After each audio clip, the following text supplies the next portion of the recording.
અધિકારો છીનવાઈ રહ્યા છે।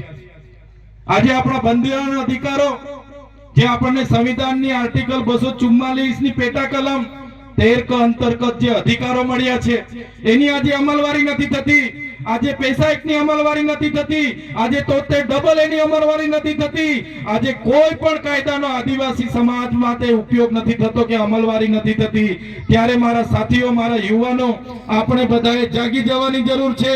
કેટલાક લોકો અમે રાઠવા, કેટલાક કે અમે નાયક, કેટલાક કે અમે ચારેલ, કેટલાક કે અમે ડામોર, કેટલાક કે અમે બારિયા, કેટલાક કે અમે વસાવા, કેટલાક કે અમે તળવી, કેટલાક કે અમે ચૌધરી, કેટલાક કે અમે ગામી, બધા આપણા અંદરો અંદરના નાના મોટા કબીલાઓમાં સમાજમાં વહેંચાયેલા છે। ત્યારે આપણે બધા જ એક આદિવાસી તરીકે એક મંચ પર આવીને આપણા અધિકારોની વાત કરવી પડશે। આજે આગળના વક્તા જ્યારે સોમા દાદાએ કીધું તો મને ખૂબ દુઃખ થયું। એમણે કીધું કે નાયક સમાજમાંથી આજે 2-3 સરપંચ સિવાય કંઈ નથી। વિચાર કરો, નાયક સમાજની વસ્તી મારા અંદાજ મુજબ આટલા જ વિસ્તારમાં 6 લાખથી પણ વધારે છે। સાચી વાત છે કે ખોટી વાત છે?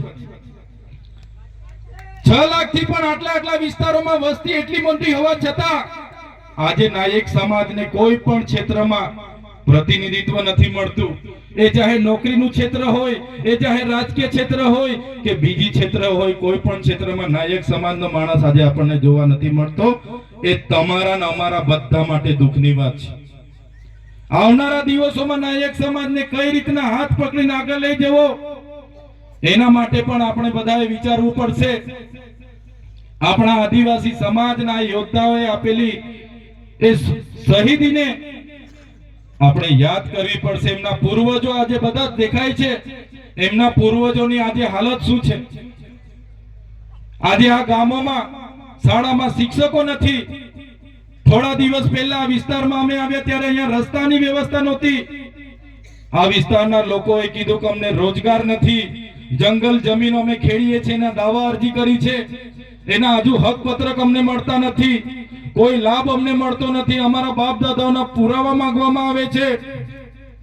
ત્યારે સાથીઓ, એક પ્રતિનિધિ તરીકે તમને હું કહેવા માંગુ છું, જ્યાં સુધી આપણો સમાજ ભલે કોઈ પણ અટક લખાવતા હોય, કોઈ પણ જાહેર લખાવતા હોય, જ્યાં સુધી આપણો સમાજ નાતી ગાતી, ધર્મ, સંપ્રદાય, અનેક પ્રકારના સંગઠનો ભૂલીને એક જગ્યા પર આવીને પોતાના અધિકારો નહીં માંગશે, ત્યાં સુધી આ લોકો આપણા ભાગલા પાડીને આ લોકો આ રીતના મત બેંક તરીકે ઉપયોગ કરીને આપણા પર રાજ કરવાના છે। એના માટે આપણે વિચારવું પડશે, ચિંતન કરવું પડશે, મનન કરવું પડશે। આવા પ્રોગ્રામો ઘણા થશે। અમે આવીશું, પ્રવીણભાઈ આવશે, હીરાભાઈ બોલશે, સોમા દાદા બોલશે, બધા સાંભળીને છૂટા પડી જઈશું।